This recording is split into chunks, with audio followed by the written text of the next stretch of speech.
Signs of the Southland, Monday, June 20th, 2022.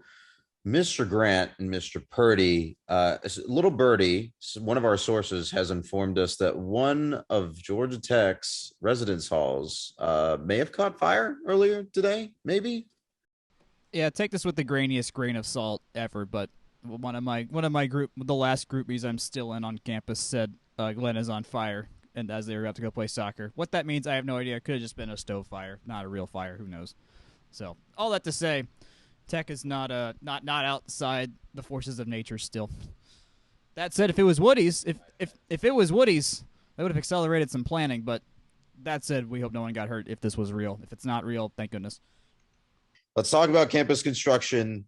It's infrastructure week at Georgia Tech. There was a lot of stuff going on campus. I walked by a construction project as I was walking back from the Atlanta United game on Sunday. So let's start with that. The Harris and Cloudman freshman dorms are under construction. Currently, it looks like both of them are being gutted. And at least I think the roofing also is being redone on both of those buildings. Jack, I think you have one more update from a different part of campus. Yeah, I will also note if you haven't been to campus in a long, long time, that road, that stretch of Techwood from North Side to Freshman Hill has been paved over as well, so it's a little bit better there. But yes, the Student Center, the now John Lewis Student Center, has been under construction since 2020. Yeah, since 2020. They took down the building that had rec radio and all that stuff where the subway was, if you've been there in the last few years, and then just gutted the inside entirely outside of most of Tech Rec. The bowling lanes are still there. I have walked by a few times. There's far more windows than there used to be, and so if you walk by at night, they still have all the lights on. I don't know if it's for testing or whatever, but like you can see pretty much everything inside there just from walking around. And they've opened up the area around the campanile so you can go right up to like the doors and whatnot.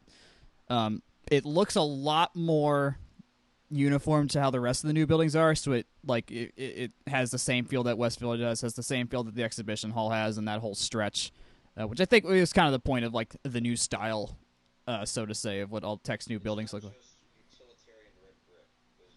There is metal in there. There's cut. Yeah, it's kind of not less brutalistic concrete, if you want to put it somehow that way. Tech Rec has not moved. The bowling lanes are still where they were. From what I can tell, there is a kitchen now next to the Tech Rec, though, of some sort. So there may be an immediate food option within the confines of Tech Rec, which will be really nice.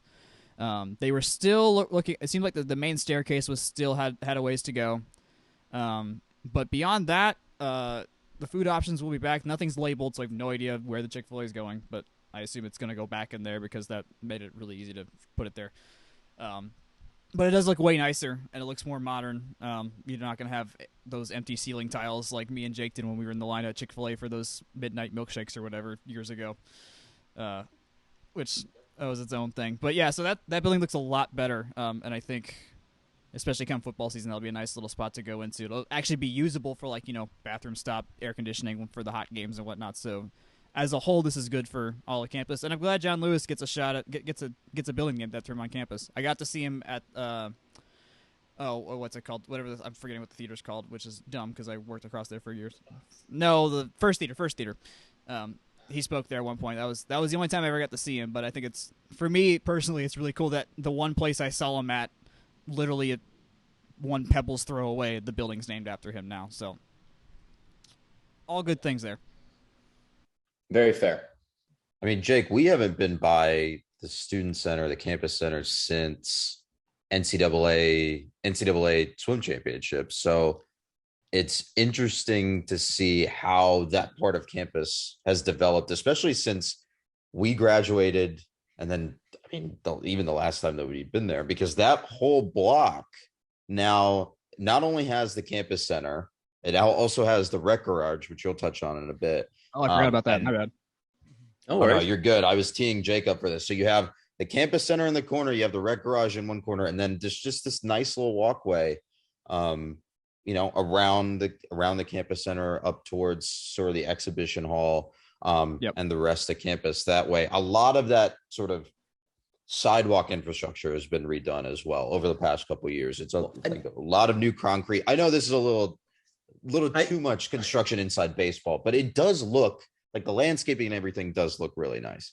This is prime construction inside baseball season. And I remember doing a live episode with me just like wandering around campus looking for stuff to look at. And I remember one of our big things about the IC renovation plus, exhibition hall plus outbuildings that they're building over there was like getting rid of the big like tree lined like walkway between the IC and I guess the first center, one, it was like long and straight, and now it's a little bit curvy.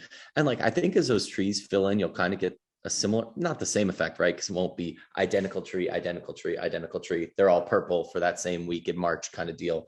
But I think they've done a really good job. I'm very interested to see how the front of the student center by the Campanile ties back in. I remember being a sophomore, being in rec club and kind of getting like the student center is looking for people to comment on designs and being like, I do remember that. I love designs. And they're like, we're just going to move the Campanile in front of the first center. And like the band kids who were there and like me and the rec club people who were there were like, no, that's not happening.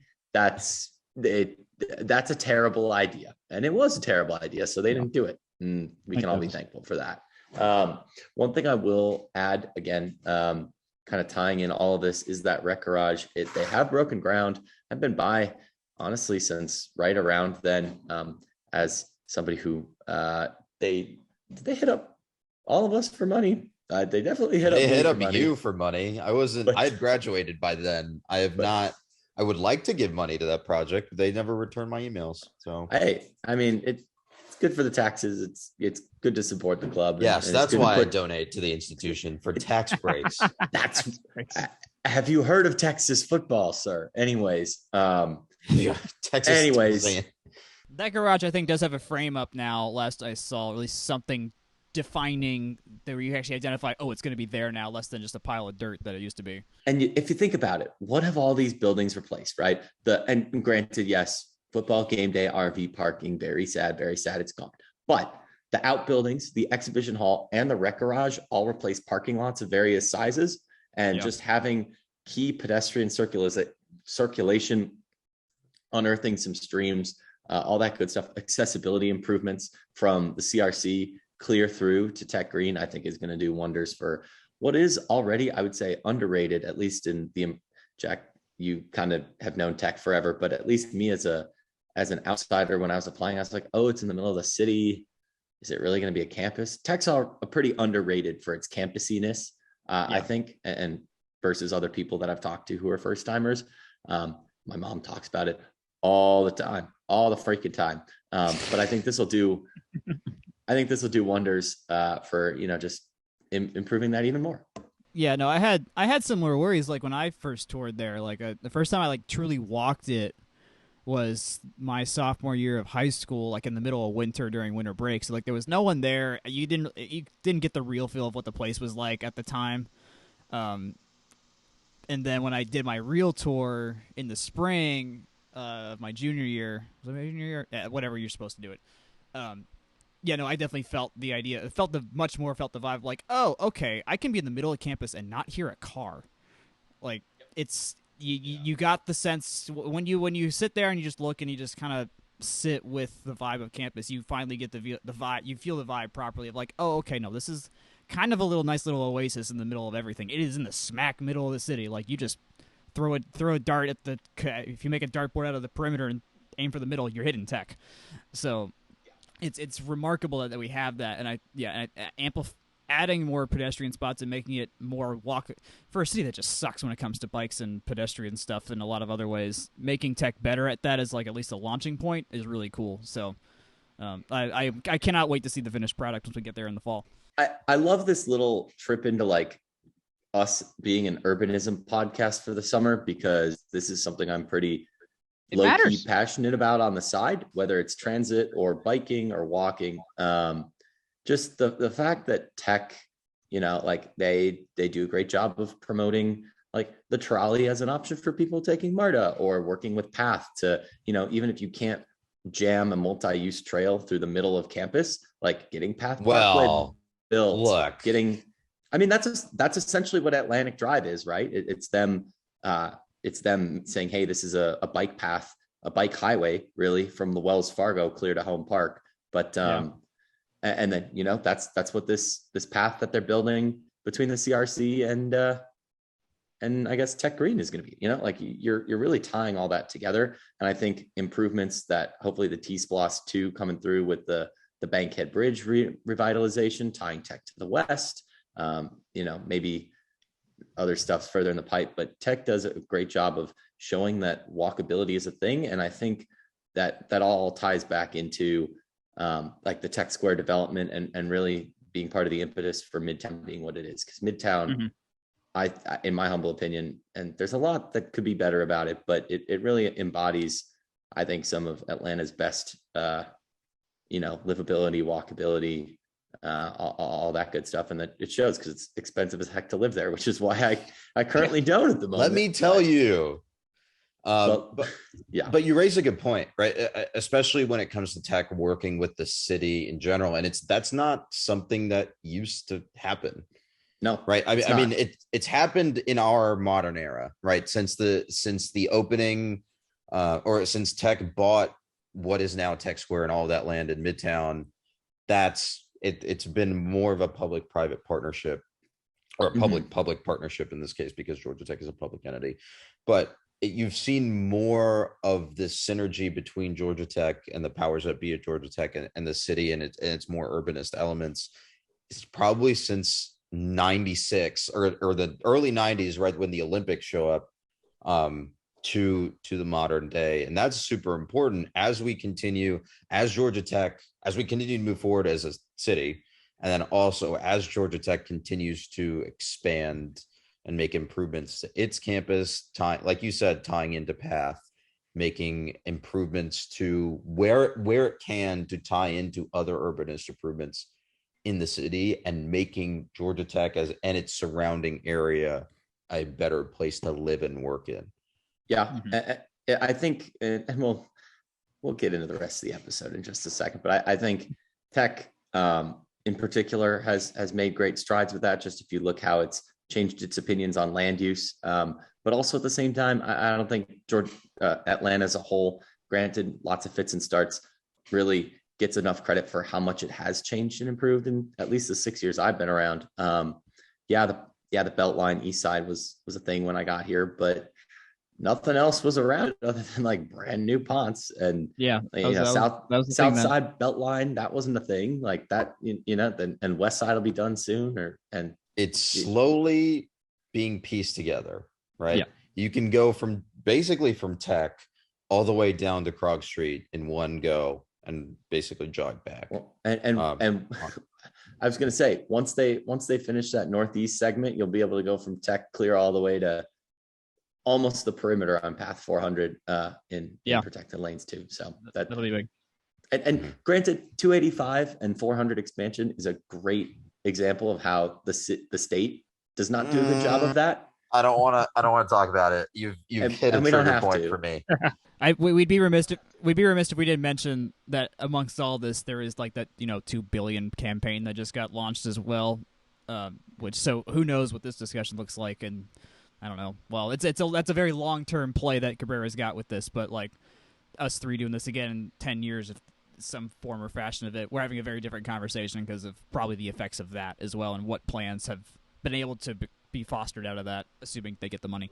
And that raises a good point, especially considering we've seen some of their expansion plans, some of the more near-term expansion plans already, right? We know that Scheller Tower and the other towers are coming up on the old PTS lot soon. Those are coming soon. I think there's been some budgetary issues with the state there, and so it's just a parking lot for now. And then we know about Science Square on the old Technology Enterprise Park side. That'll be coming up soon, and with a $2 billion cash infusion into the school, I mean, you're talking about infrastructural improvements in some of our older buildings, right? You're talking about the AE building that hasn't been renovated since it was built in the 60s. Yeah. 40s. Howie could use some love too. Howie just got gutted a little bit. Its lecture halls got gutted, but it's stuff like that. Like Van Leer is next on the list to get renovated. And you're seeing that money, for better or for worse, get put to use, right? I mean, it's not just sort of going into people's pockets. It does seem like some of that capital cash, that literal capital, is going into improvements across campus, albeit at the pace of institutional bureaucracy. Yep, definitely a lot of that too. Yeah, absolutely. The last update that we had in terms of construction before we move on to this week's more key bit, there are a couple of construction projects ongoing at CRC. Mr. Purdy, you had some insider information on that. Well, if by insider you mean I've seen the outside of the fences on the front lawn of the CRC, then That was the joke. I'm glad you got there you go. That was, hey, I'm glad we're at this. I'm glad we got this report now. But no, yeah, if you drive by right now, there's fencing. It is curtained off though, like it's got that black tarp around it. So I don't know what's there. I'm not recommending you just if you I'm not tall, but if you're tall enough, you can jump over and look over the other side of it. You can find out what's there. But it has enclosed. I think it has enclosed the red sculpture. I don't actually know. I haven't gone into CRC in a hot second, so I don't know if it's like they're building something there or if it's like they're trying to get to the pipes underground or whatever. I don't know. It's kind of in that area no one ever walks across anyways, so inconsequential to the day-to-day run of life on campus right now. I will say all my information's like probably 3 years outdated at this point, but there's, I remember walking around and seeing trash cans and, eating that after a rainstorm. So maybe there's something to it there, but anything I've got is just conjecture because I'm old and that's not something anyone's posted on any website for us to take a look at. So You also don't live there anymore. True. I don't. Metaphorically and literally. You literally do not live next door to CRC anymore. I literally lived inside the building for many years too. All right. Let's get to our marquee topic of the day. We've been getting this question a lot based on just who we talk to, what we're interested in. Atlanta is on the short list for World Cup hosting in 2026. That announcement came down on Thursday. Very excited about that. But not the short list, the list. Well, it's a very short list, literally. It's only what 16 cities. 16 cities. Yeah, 16 cities for World Cup 2026. Just a very quick note on that. That is 12 American cities, and the rest there's 3 Canadians and I think 2 11 US, 2 Canada, 3 Mexico. Yeah. Good call. And that is a 48 team World Cup. That'll be in 2026, 16 groups of 3. That'll be its own cluster at that point 4 years from now. But, there's already a cluster this winter to worry about in Soccerland. Anyway, the point I'm trying to get to is I think a list that went a little undernoticed or undernoticed, I think is the right word I want to use, is the NWSL expansion list. Recently there was a well-sourced report coming out of the National Women's Soccer League about a short list for expansion teams in 2024. That list included Atlanta, included, I believe, Salt Lake City. I want to say Philadelphia was on there, a bunch of different cities. But let's talk about Atlanta. I wrote a piece a couple months ago talking about NWSL and where it should expand to and how it should and where it would play in Atlanta. But that begs the question, there's not that many women's soccer programs in the state, right? You have Emory, who's D3. You have Athens, which is your D1, but they're in the middle of nowhere. So really, in terms of in the city, your options for women's soccer since the death of the last major women's soccer league are extremely limited. So why not Georgia Tech, right? Why hasn't Georgia Tech invested, or why, maybe we should phrase the discussion like this. Why should Georgia Tech invest in women's soccer, especially as Atlanta grows in its women's soccer stature with NWSL on the horizon, and especially as Atlanta has this pedigree as a soccer city, as noticed by FIFA and the World Cup bid committee. Mr. Purdy, I want to get your thoughts on this first. What do you think makes Georgia Tech a good candidate for a women's soccer program at the D1 level? Oh man, I mean, a gazillion reasons. For one, I've been to, I want to say 90% of the home United matches since 2017, and just the overall just the pure experience of just enjoying the sport. Remove the culture around behind Atlanta United. Remove the hours of tailgating you do beforehand with the supporters groups. Remove the post game stuff. Just remove all of that. Just it's very easy to consume soccer when you're watching it in person because you know how long it's going to go. Two, give or plus or minus like 3 to 5 minutes, but like that's way better than baseball, which is plus or minus 3 hours sometimes. You know the rules. You kick it, you can't use your hands trying to get in the goal. You don't really have to worry about offsides until you really have to worry about it. So it's a bridge you cross when you get there. Yeah, sorry. Oh, all right. Well, anyways, so it's a very easy to consume sport for one. So for Tech being a very historic sports school, we have innovators of the most popular sport in America immortalized in front of our stadium with Mr. Heisman. And Bobby Dodd in other respects, but Tech is a very international school right now. It's not exactly like super sports focused right now, I would say. If you go to a football, the last 3 years are not good sample sizes in terms of like how much sports matters to us right now, is it for the students? But in terms of just the convenience factor, the ease of understanding, and the fact that everyone touches soccer at some point in their lives, no matter where you are in the world. If we have any version of that at Tech, that's huge, because that makes gives a very palatable platform for Tech students to engage with each other more, and also around a team. Like we can't all band around the solar car team because their races are in the summer. We can't. We could all band around the football. We try to band around football, but like half the school doesn't understand the rules. It seems sometimes. Baseball is baseball, takes forever, and sometimes it's cold in February.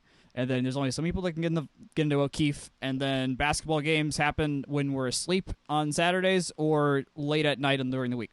So it's in terms of the sheer convenience, this seems like a slam dunk. Also, Atlanta itself, we're just massive. We have talent for everything. Like the college football is starting to understand the talent part, and so we're getting heavily recruited.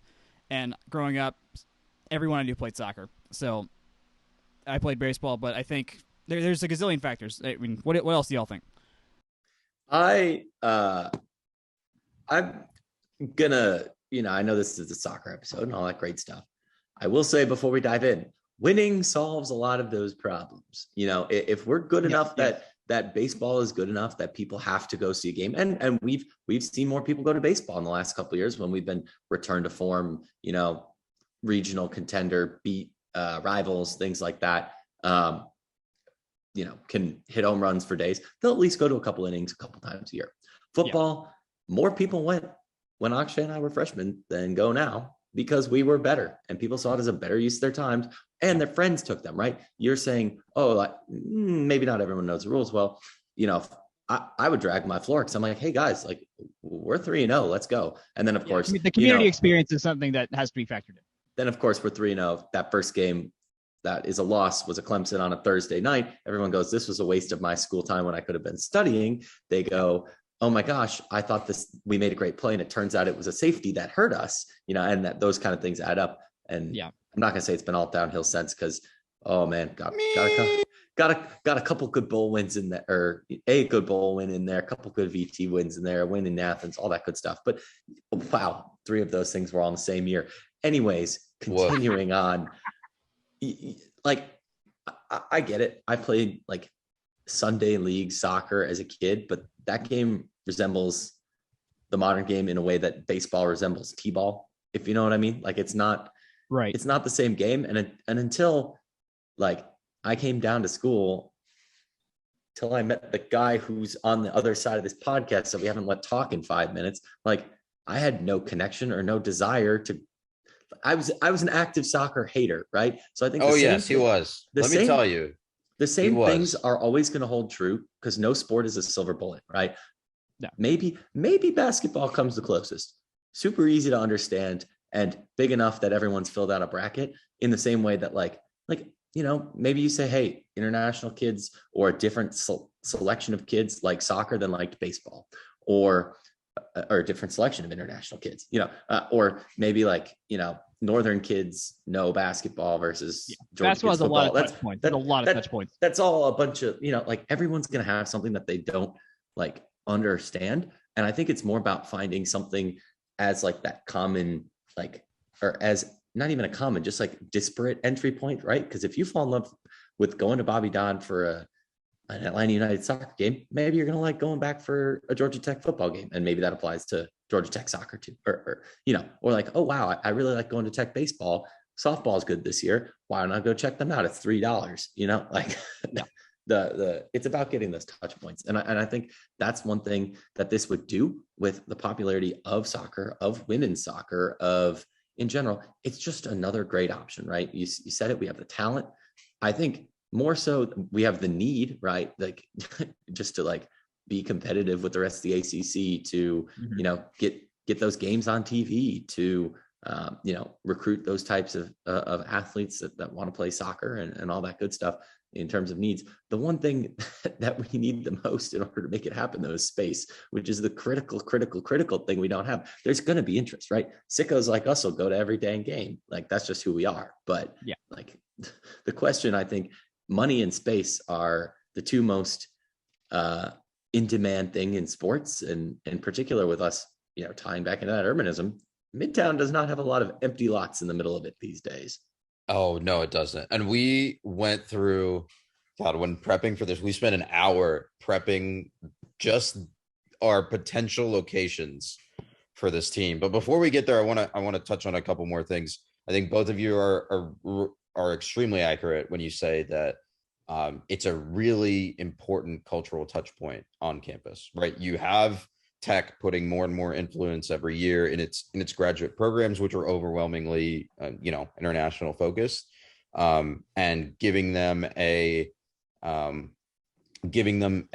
anchor point on campus like soccer that's very easily accessible, helps that community out, and it also helps generate camaraderie and desire and passion for a school amongst a population that's not necessarily always motivated to do that in a graduate school setting. And on top of that, soccer itself is an insanely passionate sport, right? I think you're seeing that in Atlanta a lot based on the U.S. men's national team and women's national teams, their attendance when they show up to Atlanta. Mm-hmm. You're seeing that with Atlanta United every weekend. You've seen it every weekend for the last 5 years. And so there are all these things that soccer does really well in terms of fan culture and fan passion that I think Georgia Tech can really take advantage of for its own campus cultural needs. I'll add, and this is something that I don't think either of y'all mentioned, Tech's Title IX compliance when it comes to sports is murky at best. Yeah.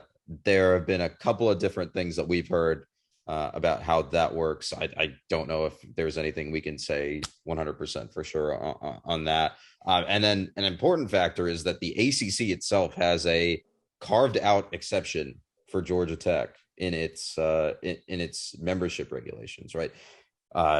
Because of Georgia Tech, one of these sports that you can have as an ACC member can either be women's volleyball or soccer. Right, that it's a weird quirk of how the membership rules worked out, because Georgia Tech does not support and has not supported soccer in a long time. One thing before we head over to the location stuff and talking about where a team would play potentially. This is sort of an open question for Jake specifically because he's done the research here. When Tech had to contract its athletic department in the 30s, I know there was a lacrosse program that did not get funded to D1 status. Was there a soccer program at the time, men's or women's? It doesn't matter. Not from anything I can tell. Lacrosse was kind of a pet project of Dr. J.B. Crenshaw, who was at Tech's athletic director / modern languages professor for quite some time. So it wasn't so much as there was a demand. It was that he's from up there and he wants to bring North Sport down to the South and be that kind of outlet for it. It's not something that really was come close to coming back ever since, even though I'd say that's probably, for my money, since women's swimming became a thing, the one that's been bandy-hooed the most, with the most vocal, at least from the club athlete perspective on it, in terms of just talking to some of the parents and students that are involved with that. They're very gung-ho about the operation that they've got going there. But then again, they are also one of the vaunted power programs in the MCLA, which is quite a step up compared to a lot of competitiveness in a lot of club sports, just because of the small nature of lacrosse, kind of in the same way that we see hockey, really. But hockey's an intensely regional sport as well.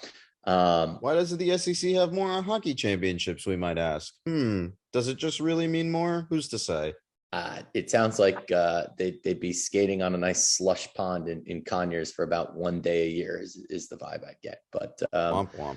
In terms of other sports that didn't come back, rifle also didn't come back. But everything else, I believe, did make a comeback. I'm failing at quoting my own article here. You can read that behind Matt Brown's Extra Points paywall or over at Beyond the Trestle. If you're interested, I can send over a link. But that's, I don't know.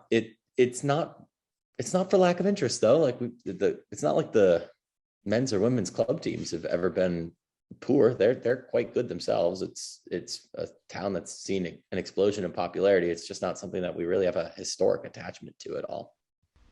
Yeah, those that play for those club teams are like they were good. And probably also from Atlanta as well, who just like they just chose the academics over whatever. I had a friend who was a good at Paideia and had to play in the club team, so that was just it. Like that was just what we had. I will say, just in my very biased and limited experience, club swimming didn't skew as out of state as you'd think. Obviously, club hockey does. But club swim skewed pretty out of state, at least. I'm amazed that you just said two statements that were completely opposite of each other.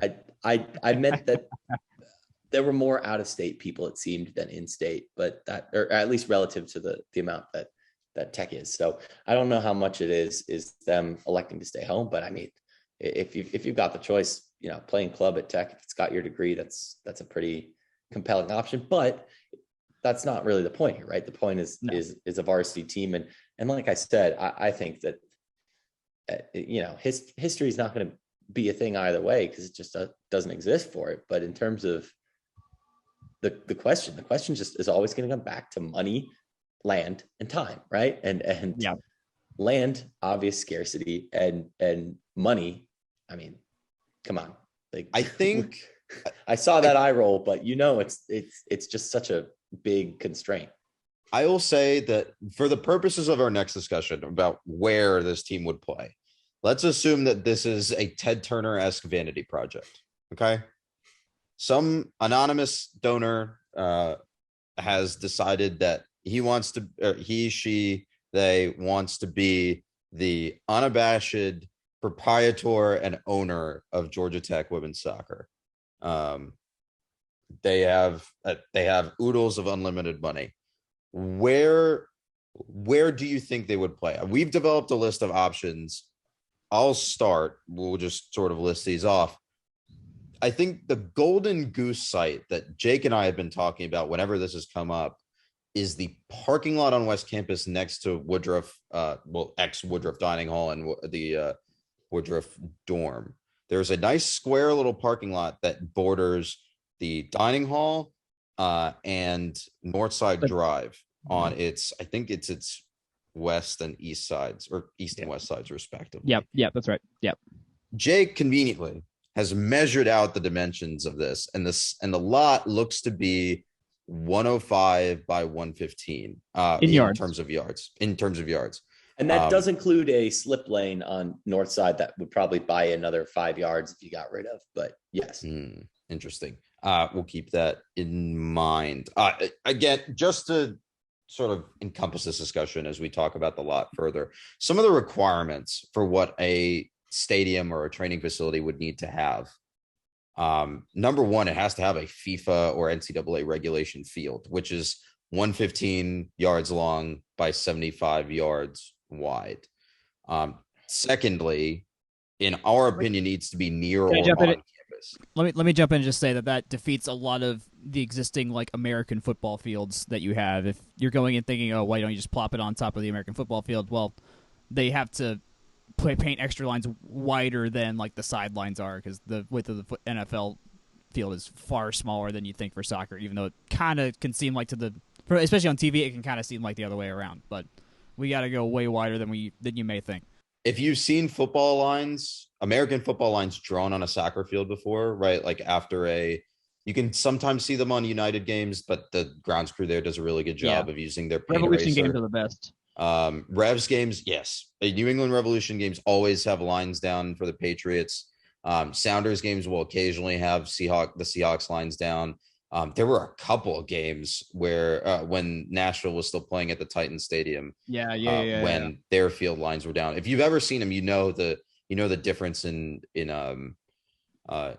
field dimensions, and it can be really confusing. And at the same time, one of the things with that is if you don't have an individual facility, or at least a dedicated facility where you can paint over the lines, not paint over the lines, but at least erase the lines and repaint them, it looks very poor, right? We make fun of MLS teams. We just made fun of a bunch of MLS teams for having field lines down, or for football field lines down. It just looks like you have not invested properly in your program. And when you're talking about starting a program from scratch, and you don't want to run it at cost, you want it to be, a shining part of the American soccer pathway in this country.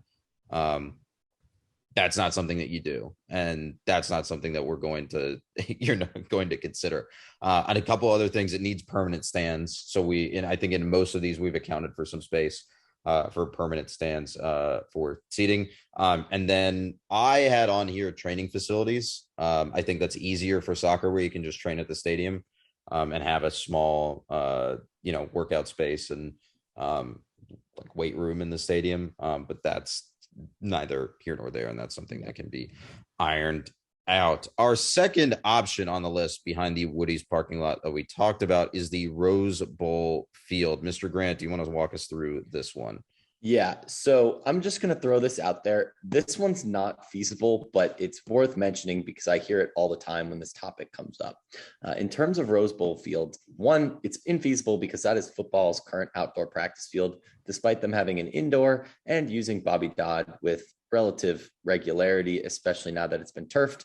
And I can confirm that based on having lived in a place with a view of Bobby Dodd Stadium and watching people work out there all the time.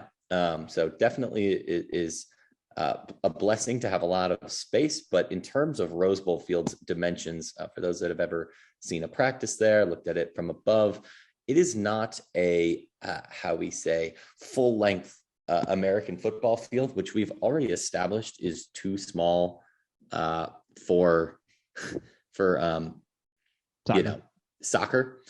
In terms of Rose Bowl field itself, including some edge grass space for safety, you do have 50 to an end zone going north, but then going south, you run 40, 30, 20, 10, and 5, but no last 5-yard lines or second end zone due to the circulation space behind baseball. The width of 75 that we got also involves building from the literal wall of the indoor facility straight over to the hill on the side of Fowler Street. So really a 75 by 115 sounds promising, but there's no way. That's the literal lot size. You'd be running straight into walls or out onto streets at every out of bounds line, or just getting plowed over on the track. Right. And to reiterate, that's the literal lot size. That's not a field size that would go on this lot. That's a literal lot being 75 by 115 is concerning.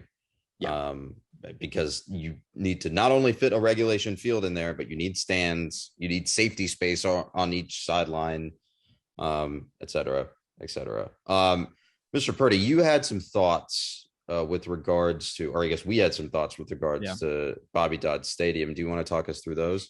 Yeah, I mean we know soccer is technically feasible because United played their first 9 home matches were played there, so like they got it done. It was smaller, it was a small field size, per FIFA's ideal standards. If you were at a game, you could see that on where the brick wall was, where our road team usually stands on sidelines for football games. There was very little space from the end line to the brick wall itself, and no one got hurt. It's the fact no one got hurt is astounding, because if you were going full speed and had to slide or something, like there was not a good shot you were going to come out okay. Thankfully that had to happen. And also like there's going to be a exhibition Mexican match in the fall at the stadium too. So like it's still happening in some form or fashion. Granted, that's probably more of a money grab than a proof case that we're hosting soccer later. Yeah. Get the money. It's good. We need it. We know we need it so that we can fund our women's soccer team. Anyways, but yeah, also the soccer season runs during football, so that paint issue we mentioned would be rampant all year long, because we'd have like the weird old yellow lines on top of, or whatever very bold color we'd need on top of the existing football lines, unless we borrowed or bought out some of the paint that Mercedes-Benz uses to clear out soccer lines for football lines in a night. Something like that. So yeah, it's small. Scheduling's not great because you'd have soccer one day, football the next day, or football and then soccer. It would not be the logistically an easy thing for the Athletic Association to pull off. While it's existing infrastructure, you have to build literally nothing. The idea of a dedicated space just doesn't come with that. So I would prefer that, because you can fit 55,000 people in there in case we really need 55,000 people at a game. But we know that's not probably happening anytime soon. So for a tech soccer game specifically. I will add some other points in favor of Bobby Dodd and one that's against. But a couple other things about Bobby Dodd is that it has hosted women's soccer before. It was the original home stadium of both iterations of pro women's soccer in the United States, or in the city of Atlanta. Technically, both of those are true. With the Atlanta Beat, and then the second iteration of the Atlanta Beat moved to Herndon Stadium after it was built, or after it was renovated for football, in 2003, and then the league collapsed, so that didn't happen, or that kind of went with it. And Bobby Dodd itself has a pretty rich history of hosting soccer beyond Atlanta United. It hosted the Atlanta Chiefs back in the 70s, at some point, whenever cool. There were overflow games. So there's precedent there. I think the major problem, other than the things that you mentioned, Jack, is that there's no real place to put extra training rooms, right? Yeah. An extra locker room. There's a couple of vestigial locker rooms from prior renovations. We were told a couple of years ago that there is an old visitors locker room that was used as a storage space, or like a rec club space, back in the day, before one of the more recent renovations, but that's been since sealed and closed off. Yeah, weirdly, your best solution might be the Bill Moore building. Like, get from that to the field somehow, because at least you're going to get air conditioning. You can privatize some of the space. Like, you got movable walls. You've got private rooms there. Like, well, it wouldn't be a locker room. You'd at least get a room that's not a dingy old relic of a past stadium that we built on top of it, Bobby Dodd. So it's there, but it's like, obviously there's no perfect solution with Bobby Dodd here. Yeah, you also have to remember that you have to build 2 of those, right? You have to build one nice one for the home team, but then you need a training space for the away team. They don't use the football one. I was going to say, there's got to be some way for down at the far end, like especially with the edge renovation coming, and I mean, this is maybe putting carts before horses. That's true. But like, get the football weight room out of the south end zone, and maybe you free up some space. But I feel like that's really pushing it, because you're not going to take club space away under the east stands. You're not going to be able to jam it in right under the north, like temporary stands, or any, not temporary is probably the wrong word, but the north, like student section, like there's just nowhere to put it under there. maybe you fill the wedge in the left corner, but that's tough too. All things And again, considered, you it's a need very two. complicated process. You need two somehow. So that is an interesting problem that Tech would have to solve at Bobby Dodd. Let's move over to Griffin Field and Griffin Track. Jake, you measured this one out. I think this is sort of the second option that we really think of when it comes to putting a soccer team on campus, because the field is already there and because it's not super difficult to potentially turf over things like the long jump pit and the sand pit and everything. Yeah. See, the thing there is too that the football team already like impinges on this space too, just because they have such few like their space isn't regulation anyways. So like, yeah, it'd be annoying to put another team in the mix, but I think, a team with 3 fields can make do there. I think the main thing that I would think of as being the problem is, yes, shot put, you got to put that somewhere. Yes. The triple jump, high jump, space got to go somewhere. Pole vault needs to go somewhere. But that being said, I think this is pretty realistic. I think you can definitely rebuild the stands from the old Jefferson. I forget the second hyphenated part of the name that used to be there, because they even tore down the last section of it that had the bathrooms and the water fountain for no clear that was torn down reason. Recently too. Yeah, like the press box area that they had. Not really sure why they got rid of it, but really that whole footprint can, if you want to think about it, you can reroute the traffic right down that middle part between tennis and the track, and figure out how to gate some stuff off and whatnot, or just accept that there's going to be people in your stands. But it's kind of a wasted amount of space just to have a ton of concrete right along the track. So you can figure out the stands there, and then you do have a little bit more space around the edges where there's just like a lot of car park around one end, stuff like that. I think the stands can be figured out. I think my bigger concern is you're really, really, really running right into a track at the 4 corners, and then all the track related paraphernalia that's in the middle. Like you just need such a long runway for pole vault and the jumps that, like, I just don't know how you accommodate that, Mm-hmm. And I think another factor here is that having a literal track ringing your soccer facility, your soccer field, is not typically a particularly good environment. We've seen that a bunch of times at the international and sometimes at the pro level. The fans being that far away from the field, regardless of level, does not necessarily make for a good environment. I think you could get away with it just with how much tall stuff is around it, right? To kind of keep the sound in, whether it's the trees on the east side or the northwest side, the buildings on the biotech side, the indoor for football on the south side. I think it'd be relatively intimate still, but you guys are also the soccer experts, so maybe don't trust me on that. I mean, no, you're not wrong. Like it feels enclosed. Like if you go to a track meet there, it's like, okay, no, you feel like you're in the track zone of campus. It doesn't feel like you're bleeding it, like, because unless you're like standing on this part of the stands where you can see both tennis and track, it's like, no, you're there for track. Like it feels like it. There's people walking around everywhere. You've got everything going on in front of you. You can't really see the Rose Bowl anyways. So like it's a good spot.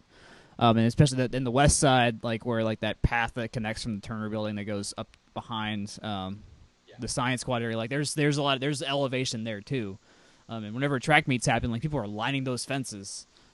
So like there's in terms of like people knowing how to use the space, people know how to use the space. And I think in giving itself, in terms of this might be your best bet in terms of dedicated soccer atmosphere, because it's going to feel tight. It's going to feel tightest unless somehow you build the Woodruff thing properly.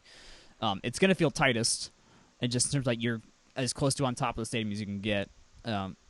The stuff's already there. You can build in a lot of the fun, like cheapskate, like polo ground style, stand on the cliff on the edge from the bioquad or from the road, and just kind of have that kind of like it's really easy for people to kind of stumble across it too, and like kind of happen upon the environment. I feel like the people I talk to that are at Clemson and kind of just wind up walking past Riggs Field are like, oh, that's cool, that's right there, let's go, like that kind of thing.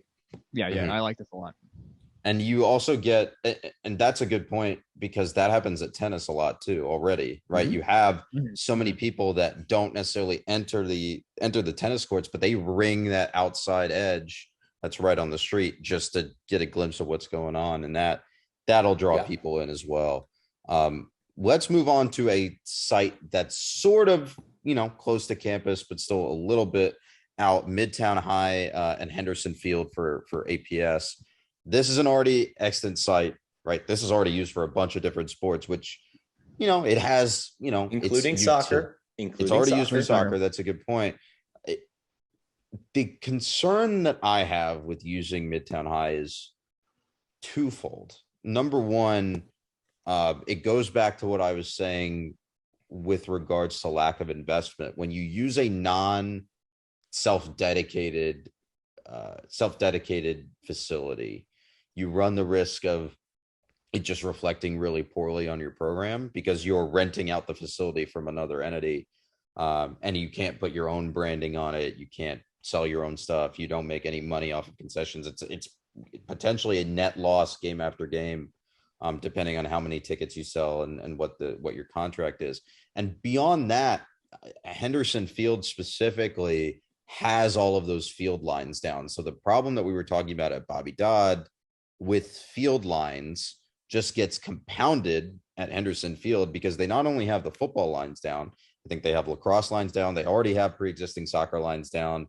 They may have a couple more sport lines down too, and a bunch of different colors. And I've seen U.S. Open Cup games where teams play on these types of high school fields, and it just does not.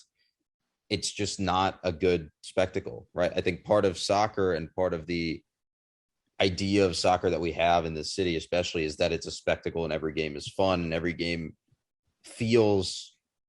Obviously, we're talking about the pros, but it all feels cohesive. It all feels like a cohesively planned, a well-planned entertainment event. And when you're talking about using an existing high school field that already has a very busy schedule too, which I can get to in a bit, it just does not.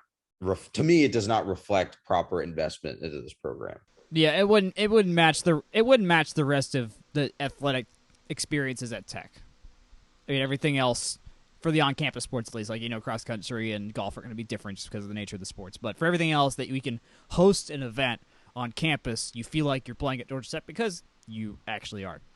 And yeah, playing at Midtown yes, you're playing in Midtown. As much as we like to tout we're the 404 school, like, it's just not gonna be the same. You're playing next to Trader Joe's traffic. Like, it's not the same. You're walking 2 miles from campus to play your games, and then on top of that, while Midtown has locker rooms, I assume it has football locker rooms. Those aren't dedicated facilities. Those wouldn't be dedicated facilities for this hypothetical program either. Jake, I think you had one note on this as well.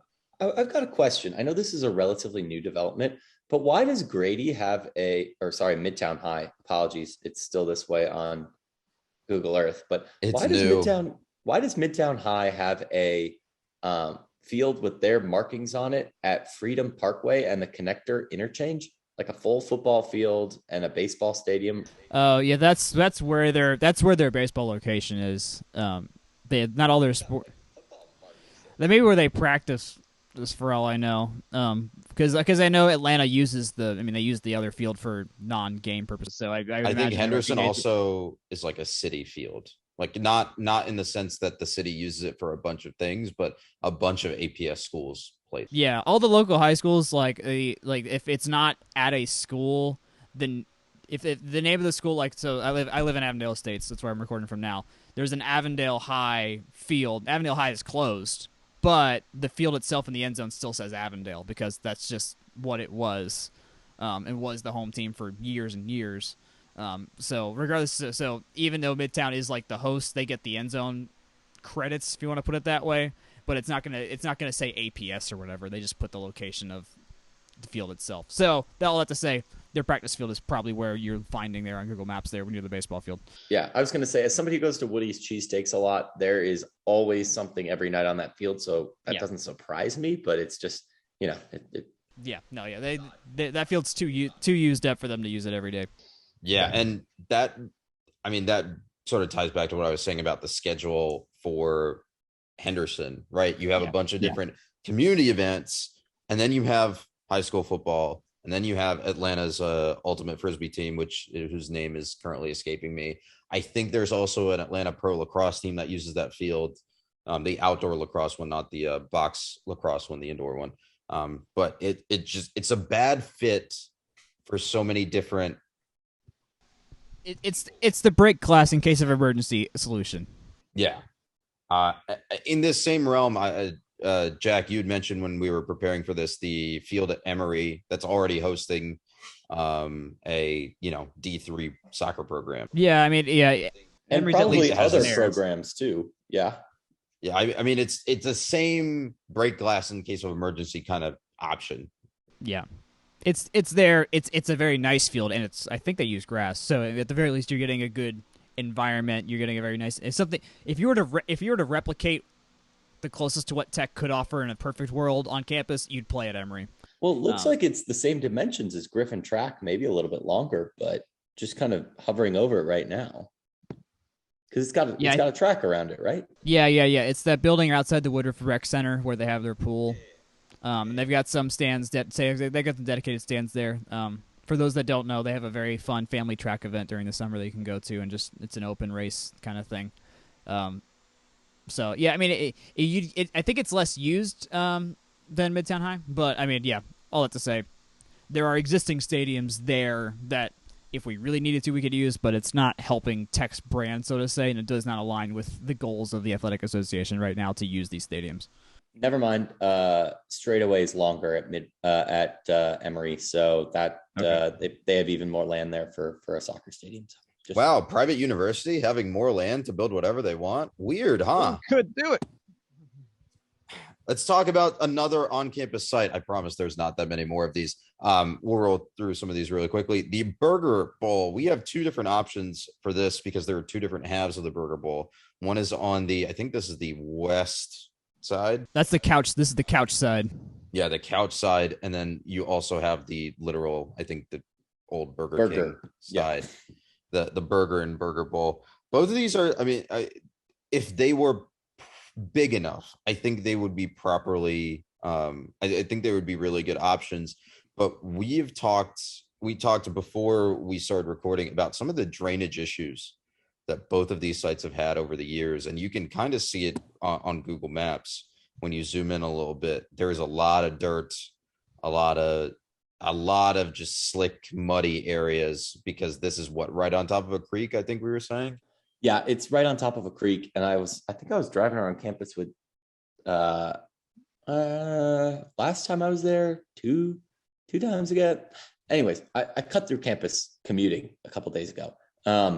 And just the fact that they tried to build the softball stadium when that was, one of the sites bandied about for the softball stadium was pitched as the Burger Bowl, when its notorious drainage issues include turning large chunks of it into mud for long stretches of the year. And, if you think that's bad for softball, it's not going to be much better for soccer. Right. And plus you're running into the fact that you're running into hills on all sides of the couch field side. And then on the Burger Bowl, I guess, side, you're, a chunk of this land that we have mapped out is currently a hill. Another chunk is a bunch of old growth trees. And then a bunch of the base supports of the, because I think the second one, that white tower in the middle of the image is literally the high ropes course. Yep. So yes, that is correct. That is a no, I think, from feasibility. That's called a TV tower in our business. In the middle of the field? It looks like it's at midfield. I think you could fit. Okay. It's a tight fit. Yeah. I will say if they ever figure out their drainage issues, I think you could make this work. You can especially make the first option that we have here, which I think is the couch side. Yeah, and also how you drew this, Jake, was field by field, and not we didn't do the version where it's overlapping both fields in some form or fashion. And you're taking out that whole hill behind Fitton. Yeah, I know. Yeah. Feasibly, it's like it's ridiculous in terms of how much landscaping you have to do, but you solve the length issue that way at the very least, and kind of unify the two spaces in a sense. That also probably includes getting rid of the challenge course as well, but it's sad. But yeah, I mean, yeah, there's a lot of orientations, I think, beyond the two that we have drawn up here. But yeah, no, all that to say, the issues don't go away with that. It's a lot of that one's more of an engineering problem than a people problem compared to Henderson. Let's move on to another site that I think might have a couple of different people problems. The SAC Fields, which actually already host a bunch of club sports. They already host your club soccers and your club lacrosses. It is also a regulation size field. It is turf. It's not a very good turf product at all. That would have to be reinstalled. And also, I think one of the other issues from an institutional perspective is that this is a campus that is a Georgia Tech administration, the school side business. It's a moneymaker for that side rather than Georgia Tech's athletic association, just because of the events that go on there. Jake, I think you had a couple more notes on why this wouldn't be a great fit. Yeah. So, I mean, as resident club sports guy, I think it's pretty obvious that you'd have kind of an intramurals guy too. I think it's pretty obvious you'd have a revolt on your hands, not only from students who just like use the field and, hey, we're going to build this video board, but we'll have movie nights, or, hey, we're going to have Sunday mornings with these rec league teams out there, but, you get your intramurals or lacrosse, and there's enough blowback to the lack or difficulty finding space for lacrosse and club teams and intramurals to practice and be scheduled that, like, you add another, it's already tenuous, I think is the point. And it's a school that does not have enough common use recreational space for its students, right? We have this big piece of turf. We have the CRC, there's the Burger Bowl, and then what? Tech Green, Peters parking deck, tennis courts, and we'll get to some of these in a bit, but yeah, is those lovely curved tennis courts. That is literally it in terms of outdoor recreation, and for a school that's 30,000 kids, that's not feasible, right? And add on top of that the fact that this would be closed not only for their games of this hypothetical team or teams, if you're thinking about men too, but also for training and practice, when like 2 hours a day for practice. If you think the uproar about band practicing is bad, or rec league teams using this is bad, like, you're gonna have club ultimate frisbee or rugby out there having to practice at like 11:30 p.m. because that is how little space you'd have. And then all of those eat into recreational space for students and people that play cricket out there and fly drones and all that stuff too. That being said, I think it is a natural fit almost in terms of just the space that is there. I don't think the CRC deck is wide enough to put stands on top of either, or and I don't think you could make it like a second layer kind of thing. Like, it's outdoor sports, right? Somebody's going to kick a ball or throw a football, and students aren't going to want to be like, okay, you can have the underside field, or that gets messy real quick. It's not great. It's not great. Like literally SGA would shut this down so fast. What power does SGA have? And I didn't even get into the thing that you're absolutely right about the CRC making money off of this, because they do. And that, if there's one thing I learned working with having to schedule meets in the pool and stuff like that, they love making money. Yeah, they love making money. Having a meet is not cheap. I'm sure it's not cheaper to have that field space. Let's go with our final sort of weird option before we get into some of our more exotic ones. Jake, you put together a proposal to use the varsity parking lot. I'm not sure. I'm looking at this screenshot, and I'm not sure it's a terrible idea, but I'm also not sure it's a particularly good one. Would you care to explain? Yeah. So from the varsity parking deck at Ponce de Leon intersection, if you include the right of way that Ponce de Leon no longer uses, because Ponce de Leon used to dead end into Britain Dining Hall's back door, for those who didn't know. Yeah. And then they built the interstate. Thank you, interstate. But if you use that that right of way that the street no longer uses from the edge of the parking lot all the way up to the back of the urgent care. And I guess you could, shovel up some buckaroos to take away the urgent care. I think you have a playable lot. That being said, this has been a spot of land that Tech has coveted for years to make the moving of Peter's parking deck and other facilities to the east side of the highway feasible and open up that tunnel. But you could do a lot worse than have your facility on this land. I think it would work. I don't think it's the best connector related option. We'll get to that in just a second, but I don't know. Anything that gets rid of street or flat surface parking in Midtown, I think is a W though. I agree. So let's get into our sickos options. We have, I think, 4 of them. I'm very excited about these. This will probably be our last couple of things. Mr. Purdy, would you like to walk through sickos option number 1? For those that watch the MLS, know that New York City FC won a title. You know that they played half their matches on a baseball field. They played way more, and they also used multiple. They use multiple. I was supposed to go to New York December 2020, and I mapped out the NYCFC matches. I was going to go to at least Citi Field, Yankee Stadium, and possibly Red Bull Arena just to watch them. It was crazy trying to figure that out. Anyways, but we thought about, okay, well, is Russ Chandler usable? Like in that same idea of like, all right, let's just somehow fit it in the outfield. Yankee Stadium for NYCFC, they allegedly have it within FIFA regulations. If you watch on TV, it does not look like it, but their left center field is very, very deep. Like it's 408. It's you hit, that's a triples gap. Russ Chandler is not like that. It's the right field is very much stopped by Fowler, and left field is stopped by the Rose Bowl. So there are clear limitations.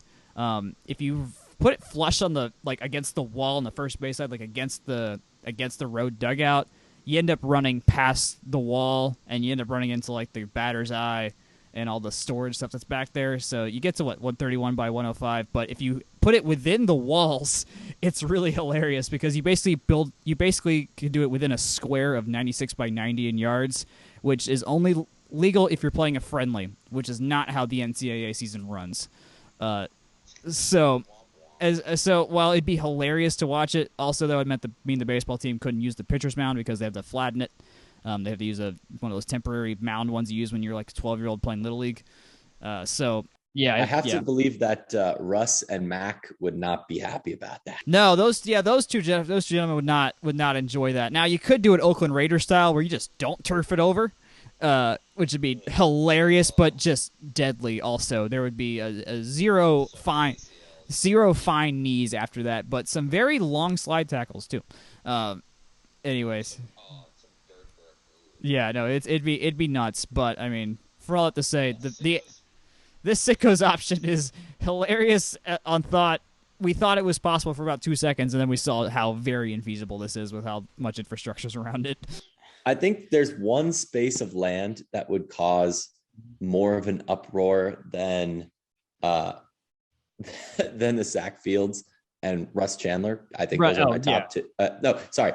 The only one that would get close to that. I think those would be more, but I think Tech Green would have to be close to that list too. And I mapped it out. It's 85 by 117. It's a regulation. It's legal. It's downhill, but it's legal. You also got to remove some trees. It's sloped like yay. Nah, use the trees. Podcast is a visual medium, and your goal would be literally drilled into the concrete on both sides, and you just stand on the sidewalk. But hey, that just, again, it just shows you how little physical space is on Tech's campus that does not currently have something on it. Like maybe you take over the MRDC parking lots. That's probably the last uninterrupted, similarly. Oh, we didn't even talk about those. We did not map those out. No. But then again, you're kicking a ball straight into the ME 3057 lab, or dunking right off a Howie. Yeah. Or, oh gosh, can't have it here because Marcos Nanotech will shake a little too much with all the people running by, like that. You're starting to get into some weird nerd considerations at that point. We'll break millions of dollars of research over a soccer ball. Well, riddle me this. How about putting a soccer field at Peter's parking deck? I'm sure that'll go over well, wouldn't it, Jake? Unless you want to be running across a street to take a corner kick. And also eating the entire very steep hill that currently exists on the left-hand side, it would not work. You could, if you wedged one corner in front of Beta's front door, the other corner in front of Wesley's front door, and then played all the way down YJA, Yellow Jacket Alley, Britton Drive, you would not run into a regulation size field. And this is just the field part until you are standing on the doorstep of AKO. And that, yes, that does include having to cross over an active street. So who doesn't want to take free kicks on the front porch of a sorority? Like, Tech could become famous for this. This could be a great John Boyce bit. Put soccer stadiums where they shouldn't be. And this is definitely where one should not be. Just have a like mini 500 style, like crummy couches on top of all the frat lawns. Yes. Yeah, down Fowler Street, but no, it wouldn't work. Okay, and our final sickos option, honestly, a piece de resistance to this entire project. Mr. Grant, please walk me through your ideas to cap the connector. So I don't know if you guys understand the art that I put in the chat, because this is definitely the most artful option. But podcasting is a visual medium. The highway is definitely wide enough to do this. And I think it would be a perfect compromise from the plan to cap the connector. I think if you think about the constraints, you could go small with it and just make it wide enough to host a game. But why do that? No. I think the best plan would be to center it on the O'Keefe parking lot. This is the green rectangle in the picture for those of you following along at home. We should put this up on the website just so people know what we're talking about eventually. Yes. I will tweet this from the Rumble Seat account at twitter.com/FTRS blog. I will tweet it with no context. You all will have to figure out what it means. You got to tag John Boys though. What, planning soccer at John Boyce? Just planning soccer. No, so we are punchy at 9 p.m. We need to wrap up. So if you took the length of highway from O'Keefe's front door to 6th Street, that is a regulation soccer length. If you were to build it all the way across the highway, that is regulation soccer width. My plan here is to tear out the parking in front of O'Keefe and make it a park, or stands, but probably a park. On the far side of the highway, you'd be high up enough that you just cap straight over Williams too, and build your stands up against the parking deck over there. Yep. You have to dig some pillars and all that jazz, but Williams doesn't need to be a multi-lane street. It can just be one or two. That's fine. NCR becomes viewing space. Exactly. TV towers. On the south end, 6th, you could either leave it as a park from there or training facility, not training, but like locker room facility, whatever, all the way down to 5th Street. Or you could even thread 6th Street through to Abercrombie. It takes some level changing and stuff. But if you want to say, hey, you're getting rid of this O'Keefe parking, why don't we just borrow that idea from capping the connector, and instead of plowing straight through ZVT and Alpha Z, we just snake it across this bridge and try and line it up with Abercrombie. Maybe you route it straight into the parking deck and say, hey, this is your new parking option for this. Or you just don't build it at all, and it's park or whatever associated facilities. Maybe it's a pedestrian path that ties into the SQ5 bridge. We're really rolling with this. I hate how well this worked. And then on the north side, you tie it into the Midtown Alliance's plan to have an alternative bridge across and not have to, bike across 10th Street and die at the highway. You can tie in just pedestrian circulation space from O'Keefe and 8th Street on the left-hand side through to 8th Street if you want to build the bridge or ramp down or stairs down in front of NCR, or even make one of those like snaking loopy paths up to 9th Street, which is where the bike route is going to come across all the way from the Beltline. So you tie it into the Midtown Alliance, and Tech is trying to make 8th Street, which ties into the path by Griffin Track, which ties into the Eco Commons, which eventually, hopefully, ties all the way into the other side of North Side and therefore Path Parkway. And boom, my soccer stadium has just tied the Beltline to West Midtown.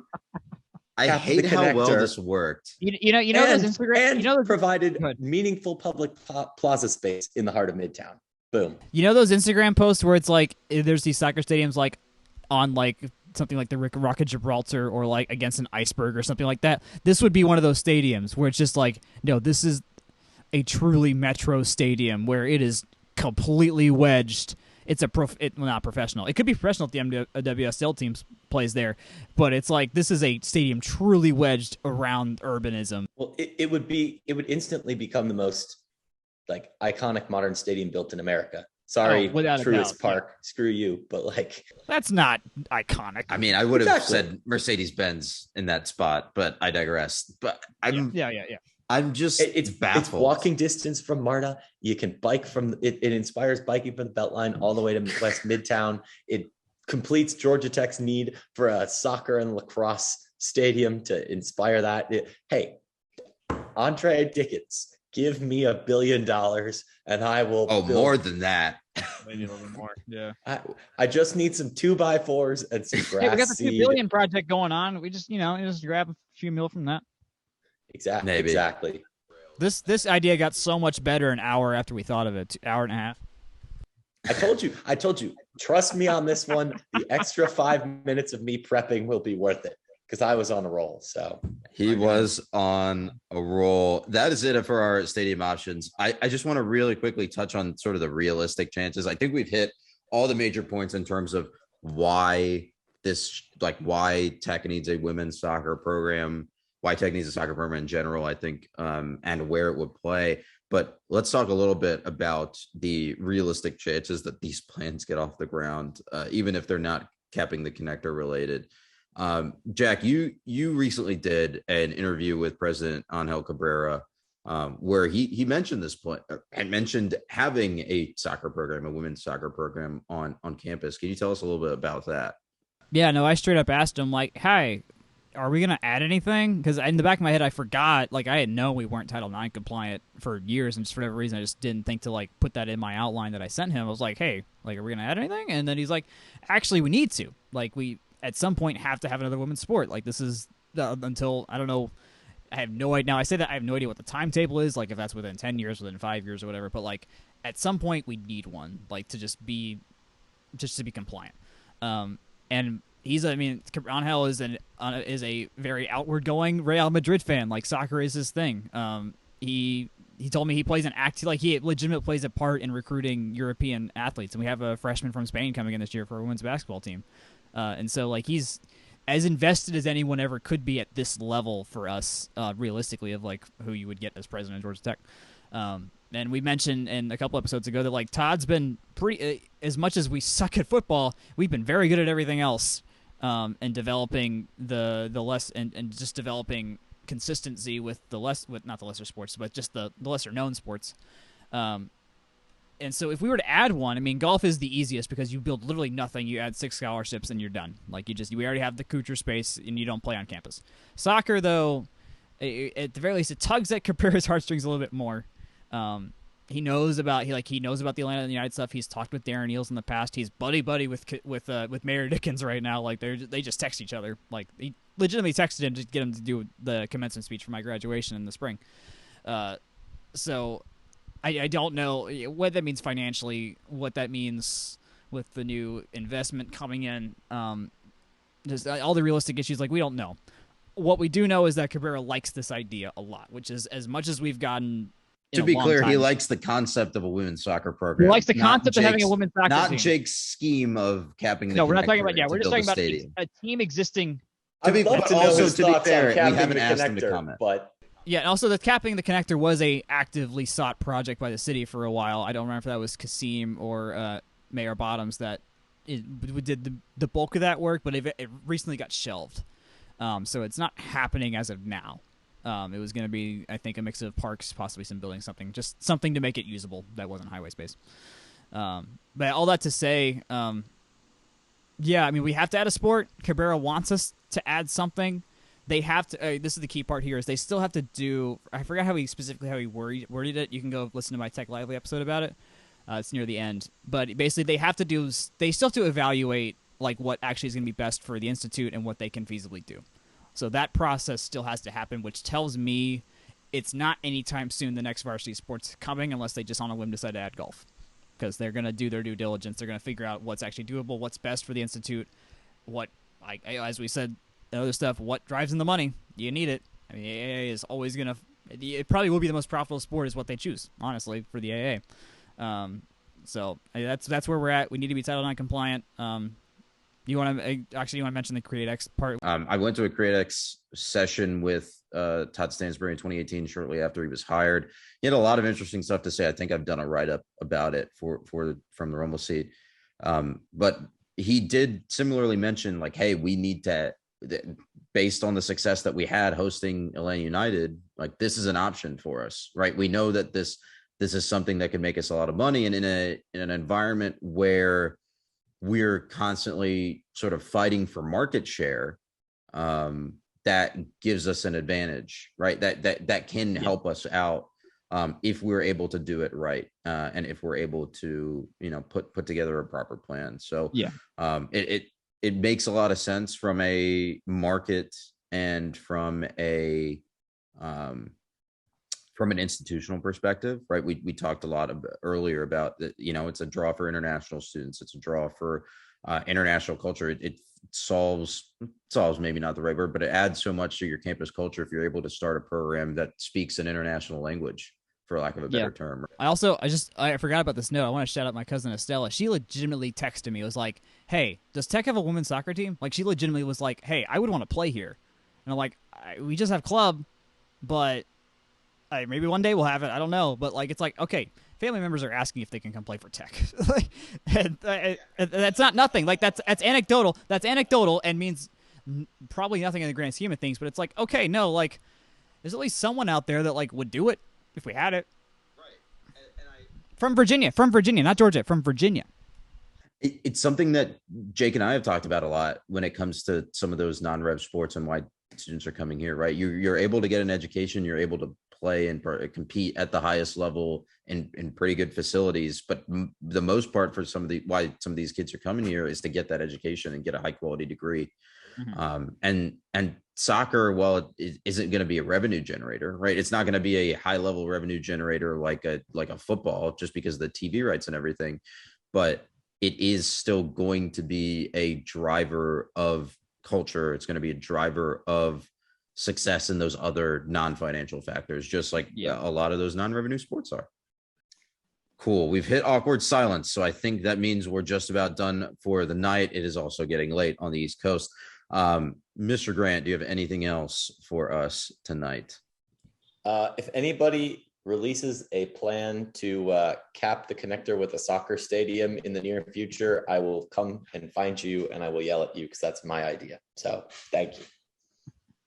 Mr. Purdy, how about you?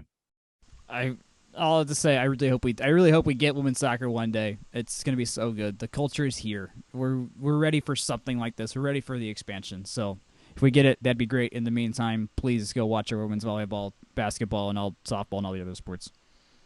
Absolutely. Mr. Grant, feel free to take us home.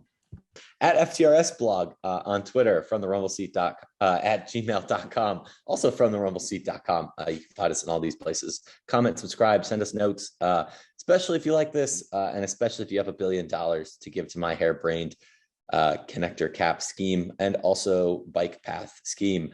If you have any feedback for us, please let us know. Comment, all of it, really. I don't want to sound desperate, but I read any of them that do come in, and if they're good or bad, I send it to Jack and Akshay as well. If you want to find myself on Twitter, that's at JakeGrant98 at Twitter, and then at Jack Nicholas for Jack. Akshay, people have found him in the past, but he does not want me to actively say what that's. So if you do find him, ghost. I didn't send you. We'll be his proxy. And if you don't, then, well, you're not missing much because he never tweets. But let us know if you have any thoughts, comments. Not to say it's going to be a long summer, but we have a flexible summer is the right way to put that. And we'll be in touch with you, if not next week, then the week after that. So enjoy in the meantime.